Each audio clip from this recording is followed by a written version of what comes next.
मेहर माता का मंदिर आल्हा करते हैं आरती पर दिखाई नहीं देते।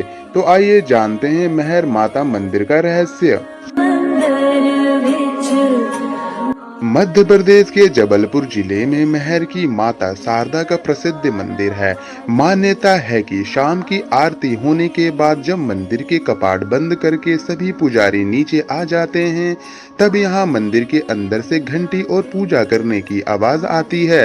कहते हैं कि माँ के भक्त आल्हा अभी भी पूजा करने आते हैं। अक्सर सुबह की आरती वे ही करते हैं। इस मंदिर की पवित्रता का अंदाजा महज इस बात से लगाया जा सकता है कि अभी भी आल्हा मां शारदा की पूजा करने सुबह पहुंचते हैं।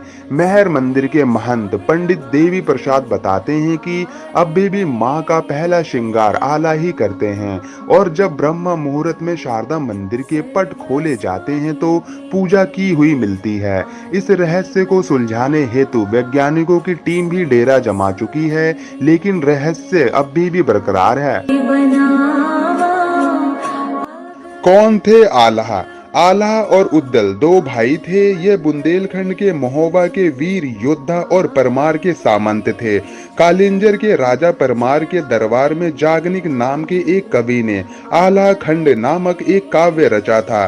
उसमें इन वीरों की गाथा वर्णित है। इस ग्रंथ में दो वीरों की 52 लड़ाइयों का रोमांचकारी वर्णन है। आखिरी लड़ाई उन्होंने पृथ्वीराज चौहान के साथ लड़ी थी। माँ शारदा माई के भक्त आल्हा आज भी करते हैं माँ की पूजा और आरती। जो इस बात पर विश्वास नहीं करता है वह अपनी आंखों से जाकर देख सकता है। आल्हा खंड में गाया जाता है कि इन दोनों भाइयों का युद्ध दिल्ली के तत्कालीन शासक पृथ्वीराज चौहान से हुआ था। पृथ्वीराज चौहान को युद्ध में हारना पड़ा था, लेकिन इसके पश्चात आल्हा के मन में वैराग्य आ गया और उन्होंने संन्यास ले लिया था। कहते हैं कि इस युद्ध में उनका भाई वीर गति को प्राप्त हो गया था। गुरु गोरखनाथ के आदेश से आल्हा ने पृथ्वीराज को जीवन दान दे दिया था। पृथ्वीराज चौहान के साथ उनकी यह आखिरी लड़ाई थी। मान्यता है कि मां के परम भक्त आल्हा को मां शारदा का आशीर्वाद प्राप्त था, लिहाजा पृथ्वीराज चौहान की सेना को पीछे हटना पड़ा। मां के आदेश अनुसार आल्हा ने अपनी सांग हथियार शारदा मंदिर पर चढ़ाकर नोक टेढ़ी कर दी थी, जिसे आज तक कोई सीधा नहीं कर पाया है। मंदिर परिसर में ही तमाम ऐतिहासिक महत्व के अवशेष अभी भी आल्हा और पृथ्वीराज चौहान के संग की गवाही देते हैं। सबसे पहले आल्हा करते हैं माता की आरती। मान्यता है कि मां ने आल्हा को उनकी भक्ति और वीरता से प्रसन्न होकर अमर होने का वरदान दिया था। लोगों की माने तो आज भी रात 8 बजे मंदिर की आरती के बाद साफ सफाई होती है और फिर मंदिर के सभी कपाट बंद कर दिए जाते हैं। इसके बावजूद जब सुबह मंदिर को पुनः खोला जाता है तो मंदिर में मां की आरती और पूजा किए जाने के सबूत मिलते हैं। आज भी यही मान्यता है कि माता शारदा के दर्शन हर दिन सबसे पहले आल्हा और उद्दल ही करते हैं। बुंदेली इतिहास में आल्हा उद्दल का नाम बड़े ही आदर भाव से लिया जाता है। बुंदेली कवियों ने आल्हा का गीत भी बनाया है, जो सावन के महीने में बुंदेलखंड के हर गांव गली में गाया जाता है। जैसे पानीदार यहाँ का पानी आग, यहाँ के पानी में शौर्य गाथा के रूप में गाया जाता है। यही नहीं, बड़े लड़ैया मोहबे वाले खनक खनक के बाजी तलवार आज भी हर बुंदेलों की जुबान पर है। मध्य प्रदेश के सतना जिले में मेहर तहसील के पास चित्रकूट पर्वत पर स्थित माता का इस मंदिर को मेहर देवी का शक्ति पीठ कहा जाता है।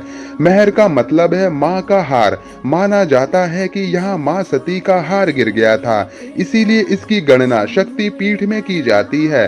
करीब 1063 सीढ़ियाँ चढ़ने के बाद माता के दर्शन होते हैं। पूरे भारत में सतना का मेहर मंदिर माता शारदा का अकेला मंदिर है। कहते हैं कि दोनों भाइयों ने ही सबसे पहले जंगलों के बीच शारदा देवी के इस मंदिर की खोज की थी। आल्हा ने यहाँ 12 वर्षों तक माता की तपस्या की थी। आल्हा माता को शारदा माई कहकर पुकारते थे, इसीलिए प्रचलन में उनका नाम शारदा माई हो गया। इसके अलावा यह भी मान्यता है कि यहाँ पर सर्वप्रथम आदि गुरु शुक्राचार्य ने 9वीं-10वीं शताब्दी में पूजा अर्चना की थी। माता शारदा की मूर्ति की स्थापना विक्रम संवत द्वारा 559 में की गई थी।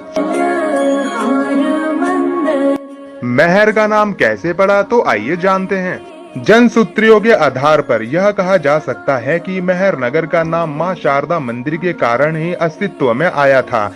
हिंदू श्रद्धालु जन देवी को मां अथवा माई के रूप में परंपरा से संबोधित करते चले आ रहे हैं। माई का घर होने के कारण पहले माई घर तथा इसके उपरांत इस नगर को महर के नाम से संबोधित किया जाने लगा।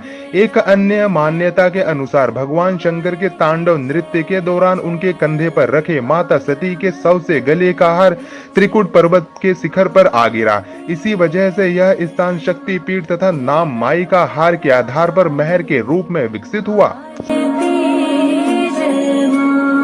विंध्य पर्वत श्रेणियों के मध्य त्रिकुट पर्वत पर स्थित इस मंदिर के बारे में मान्यता है कि मां शारदा की प्रथम पूजा आदि गुरु शुक्राचार्य द्वारा की गई थी। महर पर्वत का नाम प्राचीन धर्म ग्रंथ महेंद्र में मिलता है। इसका उल्लेख भारत के अन्य पर्वतों के साथ पुराणों में भी आया है। मां शारदा की प्रतिमा के ठीक नीचे के ना पढ़े जा सके शिलालेख भी कई पहेलियों को समेटे हुए हैं। सन 1922 में जैन दर्शनार्थियों की प्रेरणा से तत्कालीन महाराजा ब्रजनाथ सिंह जुदेव ने शारदा मंदिर परिसर में जीव बलि को प्रतिबंधित कर दिया था। पिरामिडाकार चित्रकूट पर्वत में विराजी मां शारदा का यह मंदिर 522 ईसा पूर्व का है। कहते हैं कि 522 ईसा पूर्व चतुर्दशी के दिन नरपल देव ने यहाँ शाम वेदी की स्थापना की थी। तभी से चित्रकूट पर्वत में पूजा अर्चना का दौर शुरू हुआ।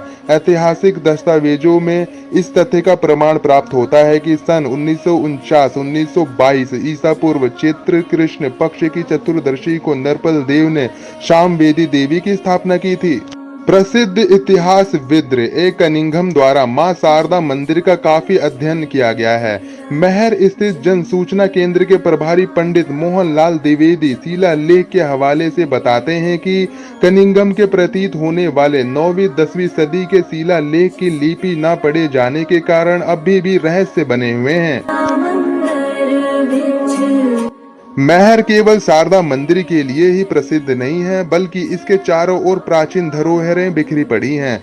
मंदिर के ठीक पीछे इतिहास के दो प्रसिद्ध योद्धाओं वो देवी भक्त आल्हा उद्दल के अखाड़े हैं तथा यहीं एक तालाब और भव्य मंदिर है जिसमें अमरत्व का वरदान प्राप्त आल्हा की तलवार उसी की विशाल प्रतिमा के हाथ में थमाई गई है।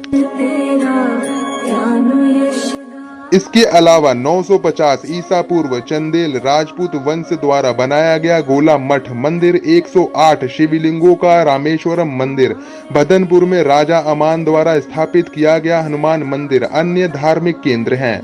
इसके अतिरिक्त महर क्षेत्र के ग्राम मड़ई मनोरा, तीदाहटा व बदेरा में सदियों पुराने भवन व शिलालेख हैं जो भारतीय इतिहास को एक नए आलोक में झांकने का अवसर प्रदान करते हैं। शिव पुराण के मुताबिक बदेरा में ही शिव भक्त बाणासुर की राजधानी थी, जिसकी पुष्टि बदेरा के जंगल में जगह जगह मिल रहे शिव मंदिरों के भग्नावशेष व शिवलिंग करते हैं।